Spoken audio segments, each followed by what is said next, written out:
Welcome to a new episode of the Creative Industry Insight podcast. I'm your host, Bobby. Today, we welcome back cinematographer Tari Segal ASC, who joins us to talk about their work on Margot's Got Money Troubles. Tari will talk us through how she developed the visual language of the show. Please be warned there are heavy spoilers in this episode. Now let's jump into the conversation with Tari.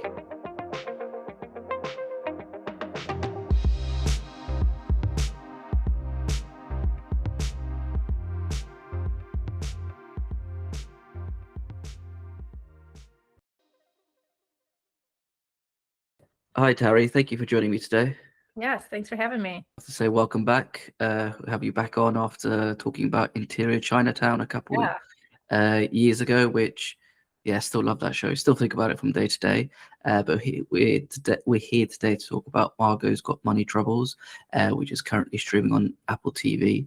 I must say thank you to Sophia Davis for organising this. And I think we've got Daria as well here, who's also probably in the shadows helping organize a lot of stuff. So a big thank you to both of them. I'm sure it's not an easy job trying to wrangle everybody together. It's probably like herding cats. But yeah, thank you very much, guys. Before we jump into the project, how you found reception to the show? And yeah, people's sort of thoughts and feelings about it. Yeah, I've gotten a lot of feedback from people who just love how fun it is to watch. And a lot of them were surprised by how funny Michelle is in the show. And I was like, yeah, she's hilarious. Yeah, I didn't know what to expect from the show. I watched it with my wife and she was enjoying it as well.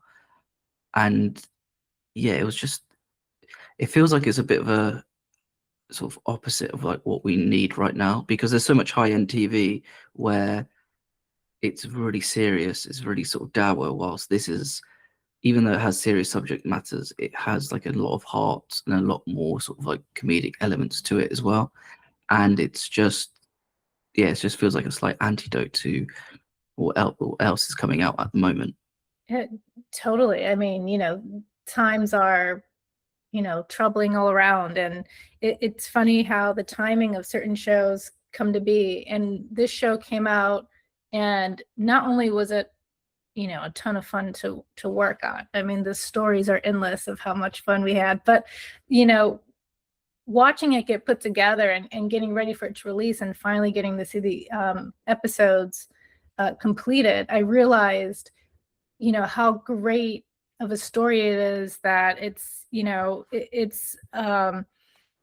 quite authentic, and it's also very relatable, and at the same time it's hopeful and it's fun to watch. So it kind of gives you a bit of that joy that is very well needed at the time, at the moment. Yeah, and I don't want to say I feel relatable to it, but like we have a really young child, so I kind of relate to the sort of stress of like when you first have the kid and it's like, what do you do?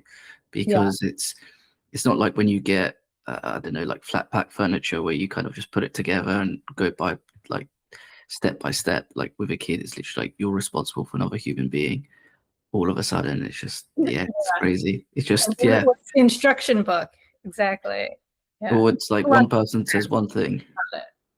Yeah, it's like one person says one thing and then the next person says another.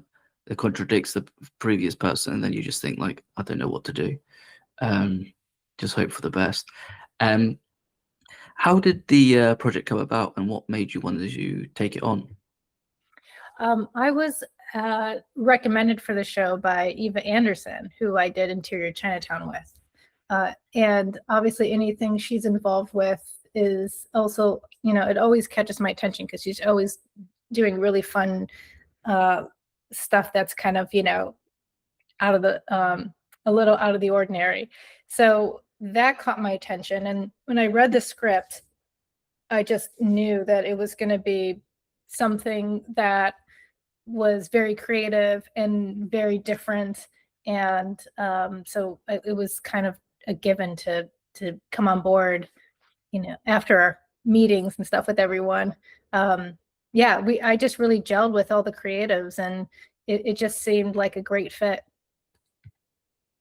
Yeah, I guess when you work with someone before, it is just yeah, it helps that you just sort of, if you have a really good experience, just to like, how do I keep this train rolling? How do we continue working together? What else do you have?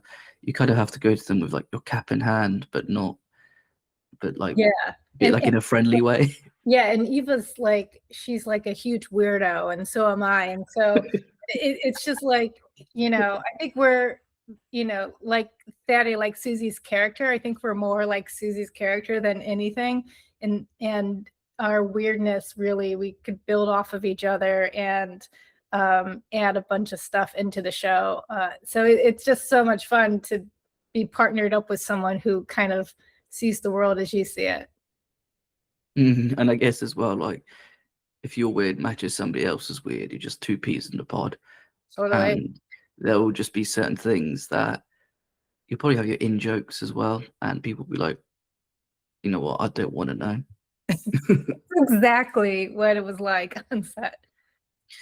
But when you have those initial conversations with the creatives and probably with the studio as well, how do you go about selling yourself and pitching yourself in those rooms and those conversations? Because I can imagine it's part of it is like, can be very difficult because you have to go in being like, look at me, but at the same time it's, don't, it's like, yeah, look at me, but how do I then not be so sort of big-headed about my previous work? But then how do you want to communicate what you want to do with the show as well? Yeah, I mean, when you're meeting with creatives, they always say that like you're also interviewing them, and so at the same time, while trying to sell my approach and ideas for the show, I'm also trying to get a sense of how far they're willing to take these visual creative ideas. And so, you kind of throw in a couple things and see how they react to it. And it's very, your meetings with people are very improv in a way. So I have a bunch of things I like to talk about, but I'm feeling the room, which obviously is different on Zoom, but you're trying to see people's reactions and and ask questions and build off of that. And I could tell from our conversations, like, I would talk with Dervla Walsh, who was the producing director, and she would jump in and be like, yes, that's what I'm talking about, and we're going to do this and do that. And I'm like, oh my God, this is fantastic. So it felt immediate, the bond and connection with everyone.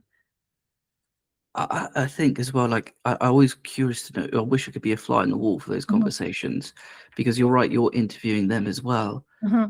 But like, basically like Uno reverse, and how you would like to do the show, but then what's their ideas, and how can we mesh the two ideas together and try to bring the vision to life? And yeah, but then also it probably spark so many other ideas into people and creatives' minds, because I've got an idea for this. So I was reading in scene 25 on episode 4, this sort of scene, maybe if you shoot it in a way that is a bit more movement or a different point of view, or just how we can play around with the different styles, then it's just like, Leonardo DiCaprio gif from only what's it called, Once Upon a Time in Hollywood, like clicking his fingers and whistling, like, yep, that's it, we've got it. Yeah, it's amazing how much is really built in that one meeting. I could tell you it's in a lot of shows that I've met on, that I've worked on, some of those like random ideas that you're just coming up with while you're pitching your ideas, they end up staying in and they end up being things that you're building upon. And it just kind of happens right in that meeting that you're finding the building blocks of it. Yeah, it's kind of it's a cool process to also, part of my thing too, when I'm talking to execs and producers and stuff, is talk a little bit about cinema and filmmaking and seeing how they react to it. And this group definitely is a very filmic group of people, A24 and Apple and David E. Kelly's people. And so there was a lot to like bond over, shared ideas. We could talk about Wong Kar-wai and all that kind of stuff. It actually does bleed a bit into the show of like, yeah, the visual language was so much a part of the storytelling, and not just capturing the script, but trying to add to it. I think as well, like when you're pulling different inspirations as well, there's probably things that people wouldn't have thought of as well, or you would have thought of, like you're saying, One Kai Wai, somebody else might have been like holy shit, like yeah, we could totally do that for this sort of scene. And playing on those ideas and styles, and also that, like, because it's a visual medium, you could literally back up what you say by putting up a YouTube video, or quickly Pinterest, or have a book full of ideas and photos that you could be like, this is what I'm thinking of. Compared to, like, if you were, I don't know, I bet you it's even harder for a sound design person, because it's like, it's like, how do I show sound on a page, but with those sort of things. You were not the only cinematographer on the show. There was also Carl Hersey working. How did you guys go about working together to have a continuity of looks in the show, but then also adding your own little spice to the pot as well? Yeah, it's interesting.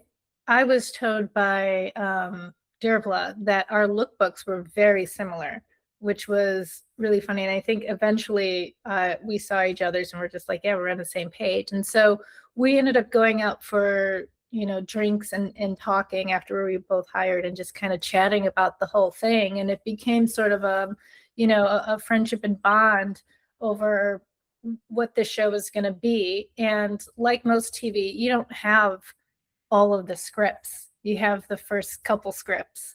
So it had to be a partnership of building upon each other's looks, because we don't know exactly where it's going, and kind of sharing while we were in prep what we were doing and how we were pushing things to a new level or layer. The other interesting thing about Carl is that we both went to the same school. We both went to Columbia in Chicago, and our crew also was a bunch of Columbia graduates, some of which I had worked with from the past. So it ended up becoming a family of people who kind of just knew how each other worked anyway. And so it was a very kind of smooth sort of production between the two of us. So the college thing's quite interesting, because it's just, there must have been some sort of like overlap in like courses and stuff that you probably were taught, or ideas or something. I mean, we totally get each other's vibe and language from that experience. Yeah, and also you could have your own little, like Letterman jackets as well, being like, yeah, we all went to Columbia in Chicago. Where did you go? It's like, I don't know, Harvard. No, you can't sit with us. I know. That's what it was like. And, because it's a whole LA crew, and there was like just a huge handful of us from Columbia, and everyone else felt very left out. And I was like, well, you could join, you could pretend that you were in, do you like Chicago? You think Chicago's the best city? Yeah. All right, you can join. I would say top three city. Yeah, it is. It's a wonderful, wonderful city. It's very beautiful. We've got some friends who live out there. So with the like lookbooks and having something similar, do you just find, is that just a moment where you sort of just look at each other being like, just like the light bulb goes on, be like, look how close we are, and ideas are so close together that, like, again, two peas in a pod, but it must have been kind of flicking through like, yeah, I had this, I had that. There must be some sort of like weird synergy and like connection between you two as well, knowing that you kind of have the same idea, or maybe it's also just, I don't know, maybe it's just hard to describe that sort of moment really, because it's like copy my homework but just change it a little bit. It doesn't always happen that way, when you're working with another DP, that you guys have such a similar approach to or idea for the show. And so, you could just look at each other's images and just know. I mean, it's, experience and time really kind of just helps you instinctually get the idea that the other person's trying to communicate simply by showing pictures. And so I just knew, like, we didn't even have to discuss it too much. I think when we met up, I think we mostly just drank and less about talking about specifics, because we were just like, yeah, right. Yeah, totally. The color palettes, the lighting style, it all just felt, yeah, very instinctual. I mean, you read the script, sometimes, there's like 100 different ways someone can shoot something. Everyone can get the script and shoot it completely different. And so when I got the script, I read it and I was like, this is the way it should look. This is the way I would shoot it. And the fact that I'm partnered with someone who had a very similar approach, it's like, you don't really have to say anything. You just kind of know. So that part was easy. I think if anyone was ever interested in how people shoot things and how they would interpret a script, I would say the last series of Project Greenlight, if you watched everybody's pitches, I think they do shoot a two or three page script, and each one is so different from the last that it's crazy. Yeah. And it's amazing to see like how people interpret work and ideas and how they would go about sort of undertaking things like that. And I think as well, like when it comes to sort of Margot's got money troubles, there's probably like when you're reading the scripts and then later on when more come out, there's probably like a way that you could probably think that because it's a comedy, you might need to shoot it quite brightly and have it in a way that like any sort of comedy that is shot. But here it feels very slightly different, and you have very different. I don't know. Maybe it's more like a naturalistic look and sort of a hyper realistic look because you have like the 2 points of view. So like, I guess the naturalistic look is like because when you go on the sets, especially Margot's apartment, I was looking. I was like, there's so many windows here. So it's like it must be so hard thinking of it as like a continuity way of shooting, kind of chasing the sunlight as well, because you don't know what daylight's going to be, but then also prepping your lights to then make sure that you're on the right time of day when you shot a couple of hours earlier, even though the scene hasn't changed. Yeah, I mean, all of that is an interesting part of the show. I mean, the naturalism was the lighting approach, and not a realism, because a realism can sometimes be a bit gritty and a little harder and available. And this was something that wanted to feel very real and very natural, while also being quite flattering, and at the same time not looking saucy or over polished. So it's kind of a balance that you have to find. And the apartment is a character of its own. So the apartment was on stage. It was a set that was built, and the time of day that I would map for the scenes all came with a feeling and emotion with them. And there's undertones and subtext and the amount of added contrast that would come into certain scenes based on the emotional weight of what's going on in that story. And so that was really fun in prep to kind of create this character of light and how it would play between all the scenes, because sometimes you're on this ride, with Margot, and you're feeling her in a very subjective way, and you're seeing the world through her eyes. And then sometimes you're watching her and watching the heaviness that she has to deal with, or you're watching Jinx and everything he's emotionally going to. And so the lighting does change, the contrast does change in those moments in a stylized way. At the same time, it does feel very natural. Yes, and I can imagine because with editing, that's where they could probably go play with people's points of views. But with like a visual standpoint, it's probably so much more difficult because you're trying to balance what you're capturing with a potential voiceover that's going to be added on later on, or dialogue that's being spoken at the time. Are there times where you think about where the camera is going to be positioned? Well, do you spend a bit more time thinking about where the camera is going to be positioned and the point of view that it's going to be told in? But then also, how do you go about letting the characters breathe in their performance as well? You know, I sort of had an idea with the director about what was important story-wise for every scene.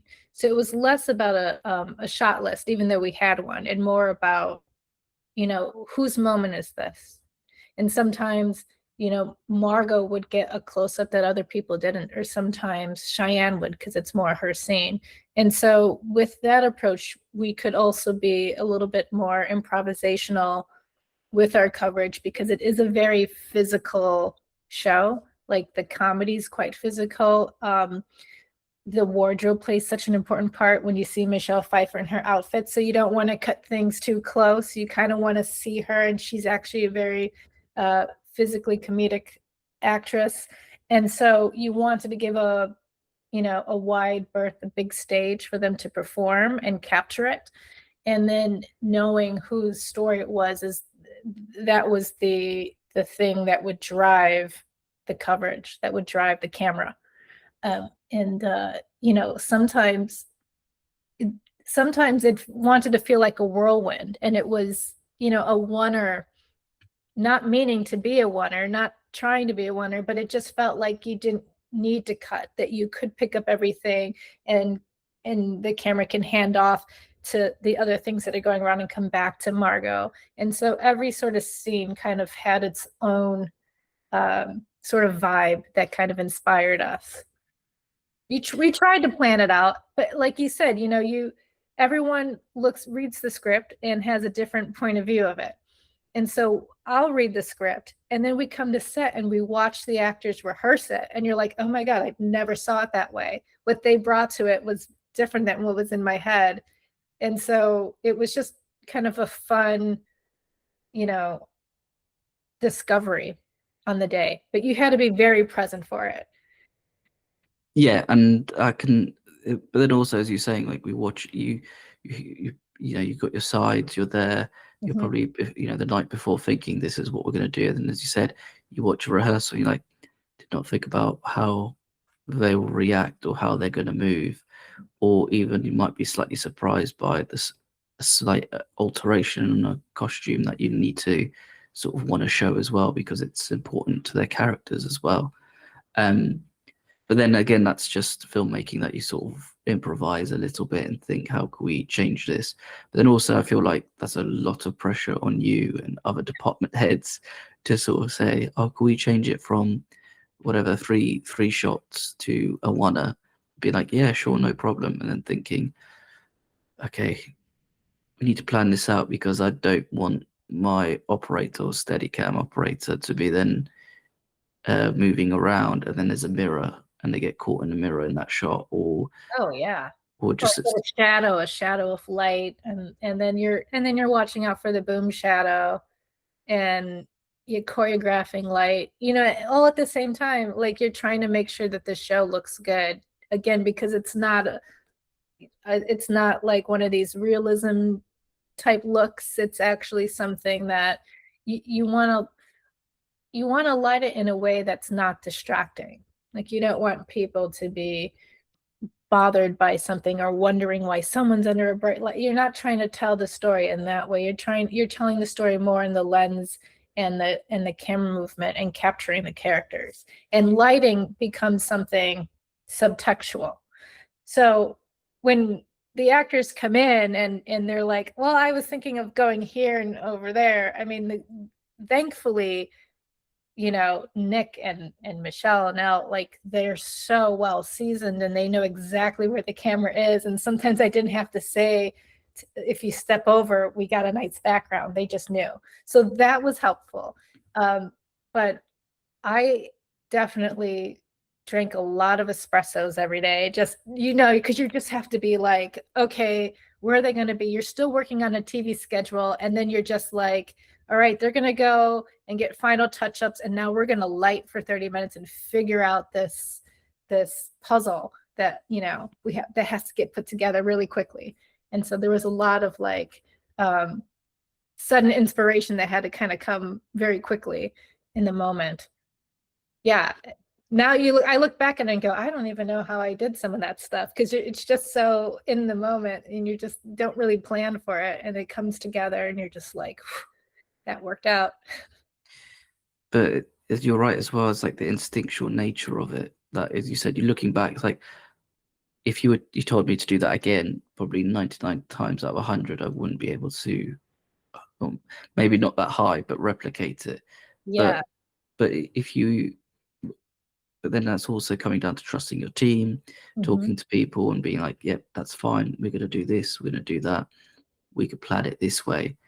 But as I said as well, so much pressure on you to make sure you get it right, because as I mentioned before as well, it's the TV schedules. They can be quite insane, and the amount that you need to pack in your day is a lot. Especially like, I think I did a show that we did 5 days prep and then 5 or 6 days shoot. Majority of it's on the stage, but it's still a lot to sort of get 45 minutes of an episode done.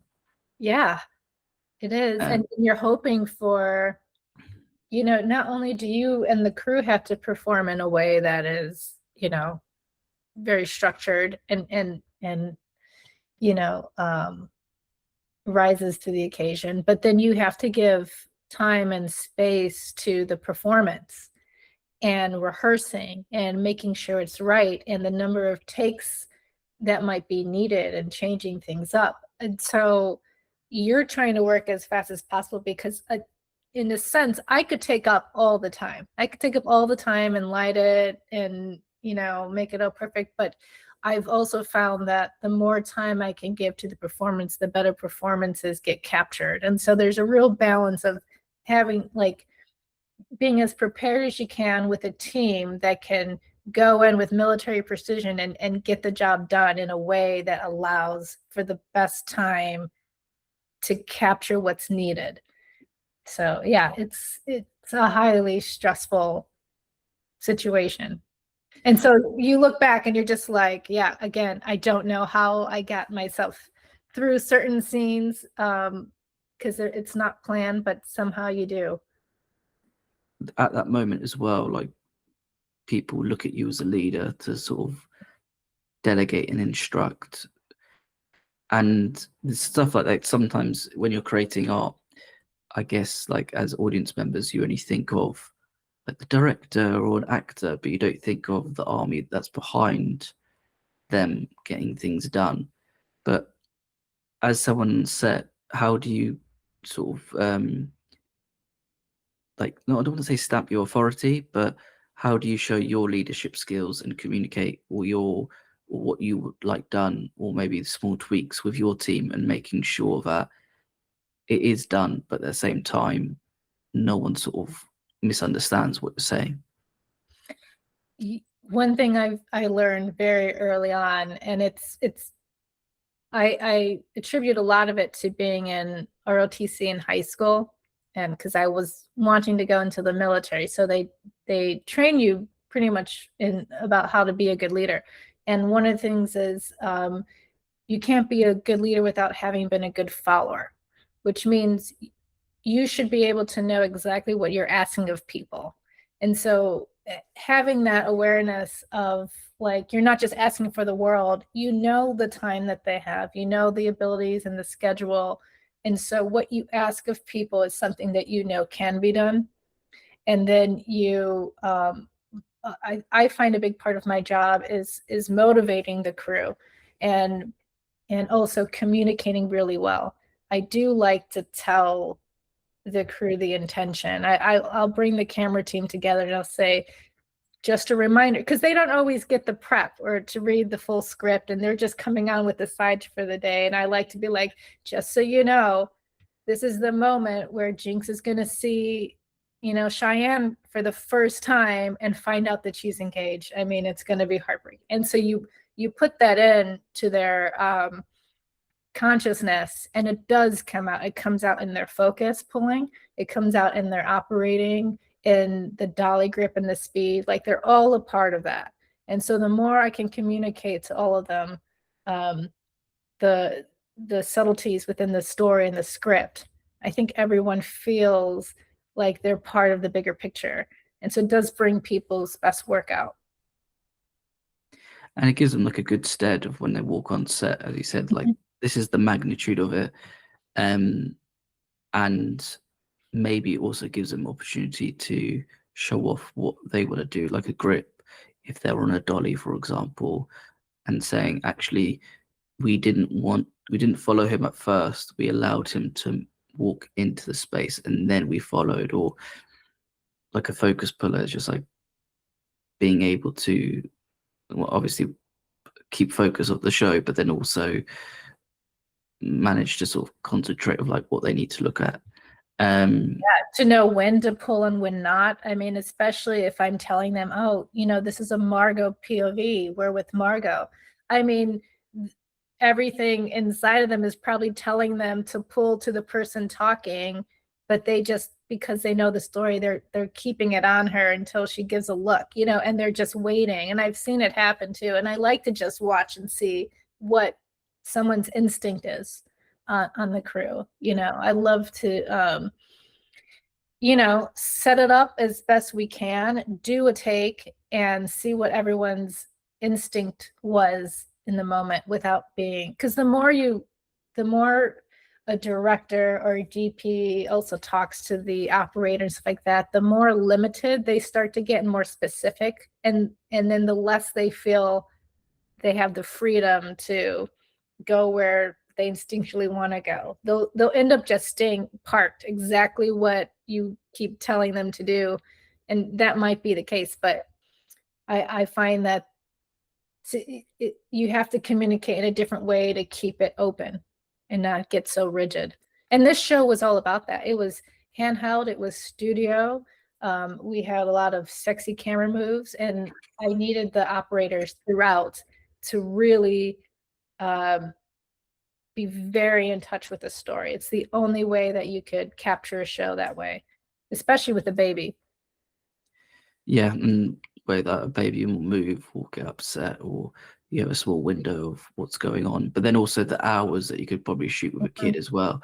That's another thing that you really need to be careful of, especially if somebody's so young. Yeah. But I guess as well, like when you're like if somebody gave you so much instructions, you were so rigid, I feel like there's probably even more pressure on you, because they want you to get something very specific, this is how we wanted to get it done, this is how we would like to do it. And I guess you probably feel a bit robotic in how you're going to be working, because it's maybe not necessarily fun, and because you're just keep it on this, pull focus back here, and pull focus back there, and we're done. Or keep a focus on there, and that's it. And not play around with POVs. I can imagine that if you have well, maybe less time, in terms of if you're shooting something really quick, you probably have to be quite specific, because you know that you could only do it in one take, so you need to just have to get it right. Whilst I guess on something here, you probably have 3 or 4 takes. Yeah. Like oftentimes, the first take or two we would give and see where things landed. And every now and then the directors would have very specific and like moments that they wanted to rack to for this and that on certain lines. And it became something where you're just like, okay, which line? And like 4 of us are together just going, what are you, and I think the more you watch it, the more the director would like dial it down to these very specific moments, and then you'd find something and you're like, that was it. And you'd know when you got it and something just fell together. And that was like less often than, we didn't really do it that much, but when it happened, it was like everyone's like sweating and like, oh, we got to get it. We got to get this taken. But for the most part, everyone was very flexible in trying to capture something in a very, trying to find an emotive way to tell the story. Yeah. Yes. Yeah. And I guess with something like this as well, you have the point of view, so you can kind of play around with that style. But as you're saying as well, there'll probably those moments where you need to make sure that you do it in a specific way that's been requested, so that people can just make sure that they get what they need in that style. Got that line, make sure that moment is, and it's funny too when directors get on that and they're like, and we're going at take after take, and then I'll come up and I'll be like, what exactly are you trying to capture that we're not capturing? And they'll say, well, this moment is really important for them and we have to rack to it. And oftentimes I'll be like, I know how to visually capture that. And so we'll add a little bit of a move to really bring the audience to that moment or something. Sometimes you have to open up a director's ideas and really try to find out what it is they're trying to get, and then find that visual way to pull that forward to help. Because it's, I never want, especially for Margot, one of the things I kept saying to the camera team was just never give up on a shot. Even if we're yelling cut, keep it going, keep working your shot. And because every shot wanted to feel special in this show. And I think it does. When I watch it, I'm just thrilled with how it came together.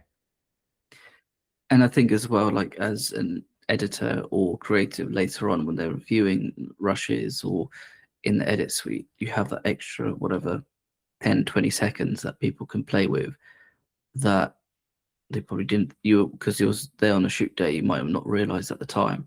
Mm-hmm. And it's just like, you've just given yourself a massive leg up without realizing it. And that's why they pay you the big bucks. What I'm curious to sort of dive into as well, because there is Las Vegas materials in episode 5. Mm-hmm. But in my research, I've found out that it was most of it was shot in LA. How do you go about thinking and recreating something as iconic as Vegas? Because we've seen it in so many different films and shows, and then also even in live sports now with Formula One. Is there any way that you already have a preconceived notion of how you want Vegas to look, or do you go about making Vegas seem a bit different in this world? I definitely had this idea that we were going to see Vegas through Cheyenne's eyes. I think Cheyenne wanted to go there the most. This is her wedding, and I think this is her world. And we were shooting in an area of Vegas. We were trying to make Vegas look like, the old Vegas Strip. We're down by Fremont Station. We're not at the Bellagio. We're not up, by the more modern fancy hotels. This is Cheyenne's world, and what she would afford and what she would find her playground. And so that was first and foremost. So to stay away from LED lights and to, embrace more of those tungsten lights and those tungsten bulbs and the flashing lights, and to create that sort of timeless Vegas of yesteryear. So that was the motivating look and style of Vegas. And to bring that into LA, we definitely scouted Vegas early to have an idea of how to tie that into places where, we had to double LA for Vegas. And, it took that episode in particular took a lot of planning for lighting. There's moments where, Cheyenne and Margot are arguing over dinner, and Cheyenne storms out, and in the background we're shooting at Universal. And I wanted them to walk out into this mirrored light bulb hallway in Vegas. And so I planted some of these chasing lights in the deep background in LA to sort of have just a little taste of it, so it wouldn't feel too different when we picked it up a month later. I think one of the hardest things is performance-wise, you're in the middle of a fight, and then 1 month later you have to pick up the fight in Vegas. So it was kind of challenging in that way. for every department. I can imagine as well, like performance-wise, like how do I get back to that level? Because there must be like a sort of percentage of, do I go a little bit higher because I've stormed off, or do I go a bit lower because I've had a moment of clarity? But then also the continuity side of things, where walking from one area to another a month later, how do you deal with stuff like that? Do you plan the day before thinking, oh, okay, so looking at rushes for those days or stills and thinking, oh, okay, we need to, they've gone off to the right, so they've walked into this area, we need to plan it out for these bulbs and for all of this to be set up there? Yeah, I have like a very almost photographic memory of visuals when I shoot them. So it's always funny to remind everyone, like, no, they're going left to right. Like, I totally know what direction they're going to because I saw it and we shot it, and it's just ingrained in my head. So it was very easy to pick up everything later in Vegas. And the challenging thing was in LA trying to remember to push all of that extra stylized lighting of Vegas into every set because it wasn't there. LA just doesn't have that 24-hour lit feel of bubbly colors. And, I'm using this kind of like bubblegum blue and this teal and this warm yellow light. And so it was just a constant reminder to keep adding and creating that. And Vegas was a challenge because we only had 3 days, but we shot so many scenes in 3 days. And so to keep track of that, it was such a crazy schedule. We were shooting 5 huge scenes a day and just packing that day with moves. And this came at the very end of Margo. So we've shot the whole season. We all go to Vegas for 3 days. Not only are we enjoying time together on location, but we have this crazy schedule and the actors are on board. We're changing people real quick, and we're just it's to me, it's incredible that we were able to pull that off and get so much great Vegas footage in the time we had. It was really very challenging and difficult, but it was just nonstop for 3 days. And when you have something like that, how do you unwind after those days? Because, like, again, manic, you're trying to make the day, but then also they're probably quite long. And they were. I think everyone pretty much understood the assignment, all the crew, which was they're all staying in the hotel together, and it almost felt like we just didn't sleep for 3 days and we just kept going. We had a schedule that, while it was crazy, it really helped. So the first day we were there, we had a full day of day exteriors. And then the second day we started going in a split. So we had a huge turnaround time. So we had so much rest that people were ready to go. And then the last day we almost did an overnight. So we started very late in the day. So our turnarounds were so big that not only do we get the normal 10, 12-hour turnaround, we had then some to really, really revive ourselves. So that was very helpful. And sorry, I was just going to add as well, having it scheduled last to shoot, is there like a growing anxiety of like, this is the juggernaut that's coming? Like, this is the iceberg that we're going to hit. We need to make sure that we don't sink. You're shooting and you're just like, you get a script, and usually there's like this one big scene or one challenging scene, and you're like, if I could just get through that, everything's rosy and fantastic. And with the final block, it was just, not only was like everything so big, the biggest thing was going to be at the end. In fact, one of the most difficult things was on the very last night, where we had to shoot Cheyenne and Margo on Fremont Street, which is crazy. If you've ever been there, I mean, the people, it's like open 24 hours and people are always partying. They're drunk. There's booze everywhere and just crazy characters.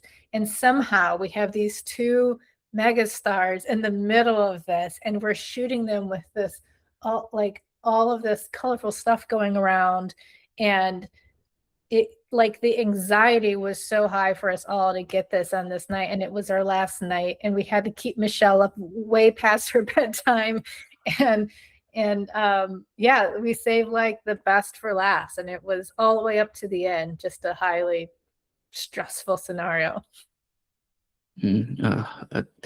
I think Vegas probably would be one of the worst places to shoot, just because of how it's just a 24-hour city. It's so uncontrollable.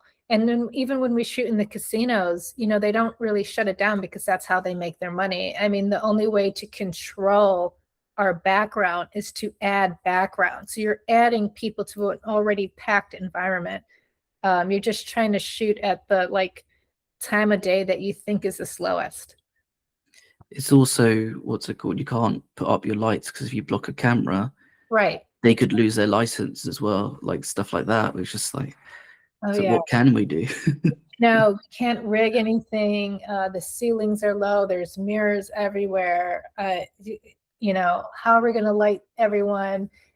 Yeah, and very difficult. Yes, shooting in Vegas can be very difficult in many ways. Yeah, but hats off, we pulled it off. Yeah. And it looks great. I've got 3 more questions. My third and final question is, what was your favorite scene that you didn't shoot? That I didn't shoot? Yes. Oh, well, that might have to be the alien that Carl did in episode 6, the miniature set. I was watching them do it, and I was there for all their pre-production, and it just looked so much fun. They did such a brilliant job at it, and mirroring the miniature and the live set. So that was a really cool scene. Yeah, that's a solid choice. I think as well, like the use of miniatures in film and how people could implement it. Yeah, it feels like they're coming back slowly, and people are embracing it a bit more. Effects, Yeah. There's something about them that's so great. Yeah, and it just adds like a whole different feel to it, and yeah, the craft that goes into it is basically like prop making, but a million times, but for ants sort of thing. Yeah. And it's incredible what they can do as well. For my penultimate question, what was your favorite scene to shoot? I thought I had an answer to that. Because there were a few. I think my favorite scene to shoot, I'm gonna say that it was a montage. So it's a montage of the night before the wedding, where Cheyenne is like, Margot and Cheyenne had a big fight, and so you're going to everyone's bedroom at night, and some are sleeping and some are awake, and then Margot is on the high roller having a moment by herself, and there's just one of those poetic, beautiful moments that we got to capture with everyone, and I think that was my favorite. Yeah. Again, solid choice. I think there's probably moments where you can have sort of the bigger moments, or like the wrestling scenes or something like that. But I think sometimes it's just those human moments of like those performances and whatnot, because you could, as a DP as well, like it's like a private theater showing as well. It is, and I think every shot was almost like a poem for each person. I mean, there were no words. It just captured exactly what each person was feeling, even Jinx being up at night and staring off. Yeah, those poetic silent moments to me are so much fun to shoot. And as well, like people could play, like that's what I think we probably see the actors, like why they're so good, especially when they're performing without just any words, the way like, they can manipulate their faces or even like their eyes. Like I didn't realize somebody could sometimes have like manipulate their eyes to look so sad, or just to be so like. Nick Offerman was always breaking our hearts, especially in episode 5. when he's watching Michelle get married and all the things. I mean, he could just, break your heart. Even in episode 6, he has one of those faces for sure. I know, and it's funny that it's like a comedian. Yeah. You would, I guess comedians couldn't play it in a certain way, but yeah, you wouldn't. It's the first thing that comes to mind isn't a dramatic role, but it's more comedic. But then I guess over the last number of years, he's really sort of changed it a bit. It totally makes sense when you think of the sad clown, That's actually a really good way of thinking about it. For my last question, is there anything that you want to ask me, or is there anything that you want to mention that I might have not asked in the episode? My gosh, I should have an answer for this. Darius, tell me. Wait.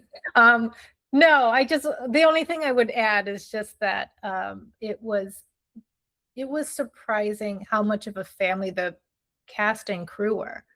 Like, I mean, all these big time stars, you just never know. I think especially for a crew, you don't know what kind of egos or anything you're gonna get. And it was just one of those rare shows where everyone is just so wonderful and nice, and they knew everyone's name, and Michelle was cool. Like, and so I think that really came across too in how we shot it. Just, everyone being one big family. I think because you guys spend so much time together, Yes. you're going to need to get along. But when you're working on a project where everybody's sort of pleasant and nice to work with, yes, it makes it easier getting out of the car in the morning, being like, it's not going to be a hard day. It's okay. This person's nice. This person's cool. We're going to have a lot of fun today. Just watching these giants come so prepared. I mean, the way Michelle prepares, and Nicole Kidman, I mean, that was another one where, we were just like, what is she going to be like? I think only one person I know on our set had worked with her, and she came on the set and was so nice and so ready and hit that mark and play to the camera, and the camera loved her, and the lighting was easy, and it was like everyone was just so nice to work with, and we were just like, this is like the luckiest show. It was very enjoyable, just showing up to work. Yeah, and again, once that happens, it's just, you don't want the job to end. Reshoots. Oh, do we miss something? Should we go again? Yeah. We're not doing season 1 and 2 back to back. Come on, guys. Right? Come on. Tari, thank you so much for your time today. Thank you. Thanks for having me. It was a fun conversation. Margo's got Money Troubles, streaming now on Apple TV. Go out and watch Tari and her team's amazing work. Thank you again. Thank you. Thank you, guys. Thank you, everybody. You all take care and have a good rest of your day and evening. Yeah, you too. Thank you. Bye. Bye.